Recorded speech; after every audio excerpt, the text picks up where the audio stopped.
क्या आपने कभी सोचा है कि शहद की कीमतें क्यों लगातार बदलती रहती हैं? कभी वो बहुत सस्ती होती हैं, तो कभी बहुत महंगी। यह अस्थिरता भारत में बहुत आम है और इसके पीछे कई कारण हैं। सबसे पहला कारण है प्राकृतिक परिस्थितियां। हमारे देश में शहद के उत्पादन का मुख्य आधार प्रकृति है। जब मौसम ठीक रहता है, फूलों का अच्छी तरह से खिलना होता है, तब शहद की मात्रा ज्यादा होती है। लेकिन अगर मौसम खराब हो, बारिश कम हो या अत्यधिक गर्मी हो, तो फूलों की कमी हो जाती है और शहद का उत्पादन घट जाता है। ऐसे में शहद की कीमतें बढ़ने लगती हैं। राहत की सांस लीजिए, क्योंकि यह एक प्राकृतिक प्रक्रिया है।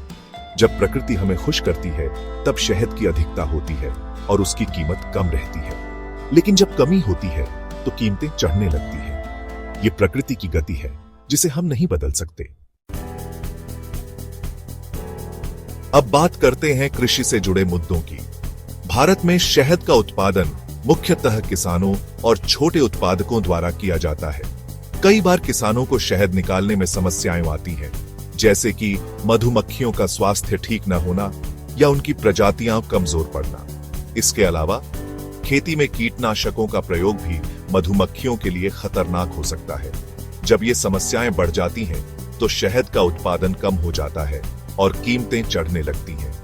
यह सुनकर दिल थोड़ा दुखता है, क्योंकि हम जानते हैं कि ये समस्याएं केवल किसानों और छोटे उत्पादकों को ही नहीं, बल्कि हम सभी को प्रभावित करती हैं। हम सभी के स्वास्थ्य के लिए शहद बहुत महत्वपूर्ण है, और जब उसकी कीमत बढ़ती है, तो यह आम आदमी की जेब पर दबाव डालता है। इसके अलावा शहद के व्यापार में बिचौलियों का भी अहम हाथ होता है। कई बार बिचौलिए शहद की कीमतों को अपनी मर्जी से तय करते हैं, जो उपभोक्ताओं के लिए मुश्किल पैदा कर सकता है। यही कारण है कि शहद की कीमतों में उतार चढ़ाव देखे जाते हैं। जब बिचौलियों की संख्या ज्यादा होती है, तो कीमतों पर नियंत्रण पाना कठिन हो जाता है। आखिरकार, उत्पादन में कमी के कारण विदेशों से आयात होने वाला शहद भी एक बड़ा कारण है। यदि भारत में शहद की कमी हो, तो विदेशी शहद का आयात किया जाता है, जो महंगा होता है। इसी कारण जब शहद का आयात बढ़ता है, तो उसकी कीमत भी बढ़ जाती है। लेकिन सबसे बड़ी बात है हमारी मांग और आपूर्ति का संतुलन। जब शहद की मांग बढ़ जाती है और आपूर्ति कम होती है, तो स्वाभाविक रूप से कीमतें बढ़ जाती हैं। यही कारण है कि कभी शहद सस्ता मिलता है, तो कभी महंगा। अंत में, शहद की अस्थिर दरों को रोकने के लिए हमें एक मजबूत आपूर्ति श्रृंखला और सुदृढ़ कृषि पद्धतियों की आवश्यकता है। साथ ही बिचौलियों के प्रभाव को कम करने के लिए हमें पारदर्शिता और सीधे व्यापार को बढ़ावा देना होगा। केवल तभी हम शहद की कीमतों को स्थिर बना सकते हैं और किसानों को भी उनकी मेहनत का सही मूल्य मिल सकता है।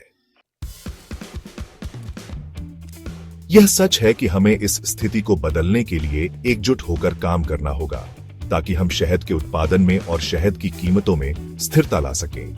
अगर हम सभी मिलकर इन मुद्दों को समझें और समाधान की ओर बढ़ें, तो शहद की कीमतें हमारे लिए सिर्फ एक समस्या नहीं, बल्कि एक समाधान बन सकती है। याद रखिए, यह केवल शहद नहीं, बल्कि हमारे स्वास्थ्य और समाज के भविष्य की बात है।